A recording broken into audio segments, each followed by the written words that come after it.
필승. KF-21 보람의 최초 비행을 성공적으로 완료했습니다. 국산 전투기 전력발을 통해 더 완벽한 공중전역 임무를 완수하겠습니다. 28일 경남 사천 소재 공군 제3훈련비행단에서 KF-21 시험비행을 마친 시험비행조종사 안중현 중령은 이종석 국방부 장관에게 이같이 보고했다. 이 장관은 안중령 목에 꽃다발을 걸어주며 비행을 마치고 성공적으로 돌아온 모습이 감격스럽다고 말했다. 이날 오후 3훈련비행단에선 국내 기술로 개발 중인 KF-21의 비행 성공을 축하하고 대회 기빈 앞서 처음으로 그 안정적인 비행 모습을 공개하기 위한 기념행사가 열렸다. 지난 7월 19일 KF-21의 첫 시험 비행은 비공개로 이루어졌다. 안중령이 탑승한 KF-21 시제기는 오후 2시 48분쯤 우렁찬 엔진 소리와 함께 날아올랐다. 뒤이어 배재진 소령이 탑승한 추적기가 이륙했다. 이들은 임무 통제실과 교신하며 약 15분간 비행하며 기체 성능과 조종 특성 등을 검증했다.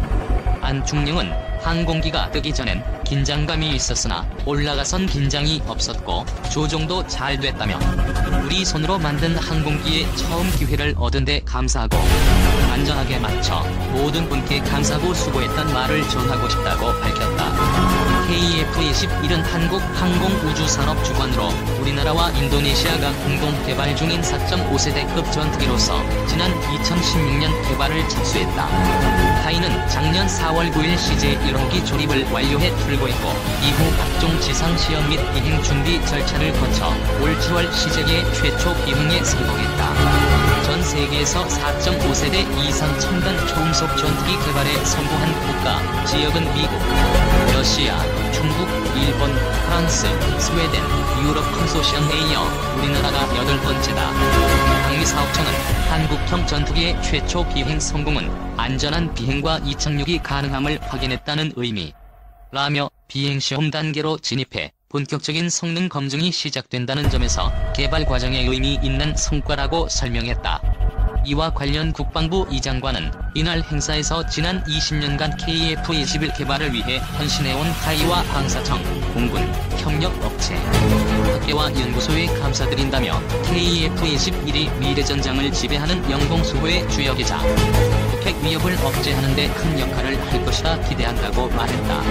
이 장관은 국산 전투기 개발을 통해 우리나라는 독자적인 전투기 플랫폼을 갖추고 우리가 원하는 성능 개량은 물론 다양한 무기 체계를 융통성 있게 장착하고 운용할 수 있을 것이라며 또 후속 군수 지원이 용이해 적은 유지 비용으로 높은 작전 가동률을 보장할 수 있을 것이라고 언급하기도 했다.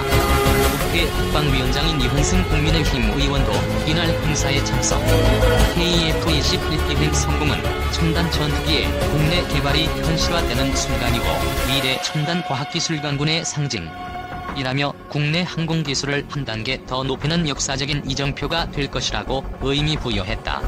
이 의원은 앞으로 KF-21이 대한민국 영공수호와 세계 평화의 주역이 되는 날을 기대하겠다며 자랑스러운 국산 전투기로 자주 국방에도 한 걸음 더 다가설 수 있길 바란다고 말했다. 정상화 공군 참모총장 또한 KF-21은 대한민국 영공수호 핵심 전략으로 자리매김할 것이라며 K방산을 대표해 세계 하늘에서 날며 인류의 행복과 세계 평화를 수호하리라 확신한다고 밝혔다. KF-21은 그동안 CJ1호기를 활용해 초기 건전성 시험을 완료했으며 현재 영역 확장 시험을 준비 중이다. CJ2의 6기는 10월부터 순차적으로 비행시험에 투입된다.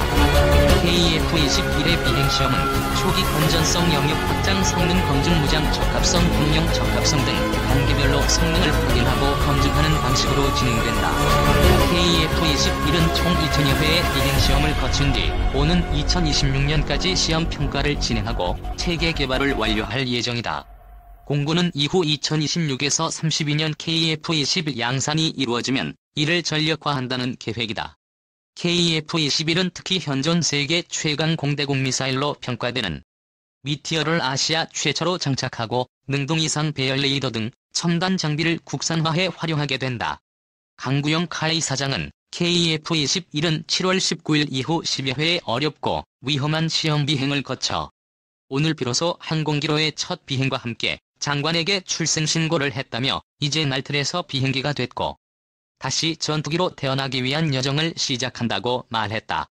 이날 행사엔 이 장관과 엄동환 방사총장, 각군 참모총장 등 군 주요 지휘자, 국회의원, 그리고 무함마드 헤린드라 국방차관을 비롯한 인도네시아 정부 대표단, 카이 등 개발 참여업체 관계자, 주한 외국무관, 지역 주민 등 400여 명이 참석했다.